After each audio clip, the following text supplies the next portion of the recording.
Hi, good morning, class 7. How are you guys doing? I hope you all are doing good and fine. Not hope, I guess you all are doing good and fine.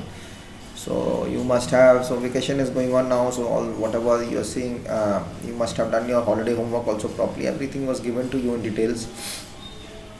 I hope you'll have no problems. It was highlighted and all. Only homeworks and all you had to do in your fair copy. Rest everything details are given there. So today we are back with English and we were on that part, uh, the listeners by Walter de la Mare, and you must have done the homework. You were supposed to do the homework yourself. I am not going to tell you anything. See, system of teaching is going to change. It's already changed. You have to speak. We are going to assess you on how you have learnt your subjects. It's not all about writing anymore. Writing will be there, question answer for exams, but assessment, how are you doing? What is your quality? That we are going to catch by you speaking. Now I am going to talk less, you have to speak more. I'll be listening to you what you have learned and what you have learned. The first part I'll be speaking, second part you have to reply back to me like what you have learned. That's your assessment and you will be graded on that as well. So your promotion also depends upon the way you speak and what you have learned in the right way. We have to learn through various angles, through examples, and you must get to know the knowledge. I'm telling the toppers of class 7. Mind it, I'm telling the toppers. I'm not telling the below the toppers who are there. They know, they are studying, they speak to me. But the toppers, don't get too overconfident. It's not about question and answers, please. Question answers is like a match you play, but you have to know cricket to play the match. So you have to know your subject before you do your question answers. You have to understand. I just don't go doing blah blah blah. I try to share as much as information as possible. So now on you have to speak back.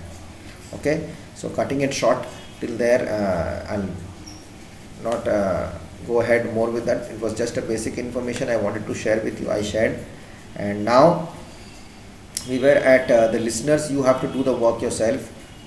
Any mistakes, I am there to rectify it, but attempt, you have to do it. It's high time you have to do it. You're in class 7, you're no more kids. So next one is I Have a Dream, unit 2. Section 1 is unit 2 is 36, I Have a Dream.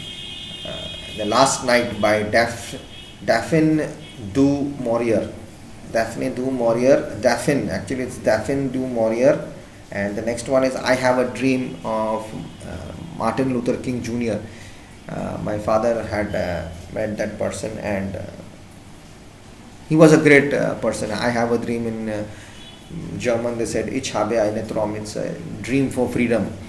And the Cradle song by Sarojini Naidu. So these are the three stories here. So we'll first hit Last Night on page 36. So could we all come to page 36, please? If you are watching the video, I cannot force you. So it's my habit, so I have to say it. I assume that at least you all will be there in my classes when it goes on. Daphne du Maurier, 1907 to 1989, was born in London. Okay, it's a fiction movie. It's a lot of going to be suspense and type of thing, So London, he was born into a family of artists. Now Daphne wrote the novels and short stories. Her best known works are Rebecca, The Birds, and Jamaica Inn. In addition to novels, she also wrote biographies, several of which trace her own ancestry. Elements of mystery, suspense, horror, and supernatural, often set against the backdrop of Cornwall, are current themes in her bold writing.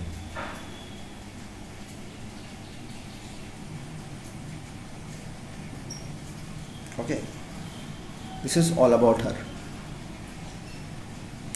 Dreams. I have a dream. Now, what is a dream? Dreams can be interpreted in many different ways. Sometimes they show us the future, at other times they reveal our deepest desires and fears. They can be visions of tomorrow or a reflection of our aspirations. Let us read what the narrator sees in her dream in this excerpt from the popular classic Rebecca. This part has been taken from Rebecca. Excuse me. So, what is all about dreams? When do we start thinking? Our brain starts relaxing at that time when our body relaxes. But the brain is always working. If the brain stops, it's gone. You are finished. You are brain dead. Your heart might beat, but your brain is dead. So that's the main part where we see dreams. Whatever we think in our mind, whatever our aspirations or our desires of doing something in life, or you have a dream, I want to go to the market tomorrow, I want to meet my friends, there's a party, then suddenly you start dreaming. Sometimes you have nightmares of what you are scared of, your fears, those come to your dreams. What about is going to be that tomorrow sometimes you see something in the future, sometimes you see in the past. All that depends upon what your brain is thinking, is your dream. Now,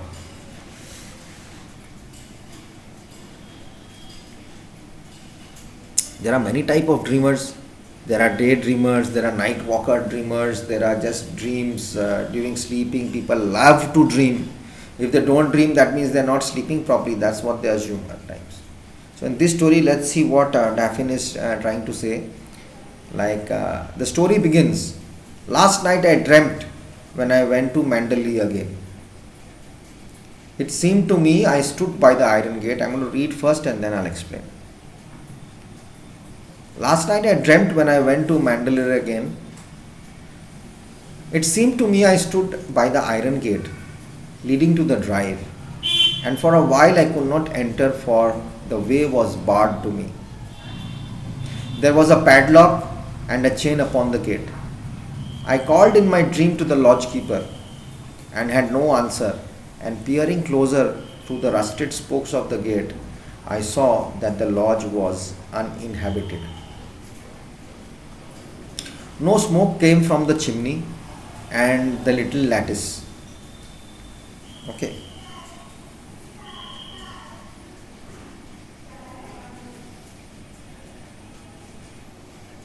Yes, no smoke came from the chimney and the little lattice.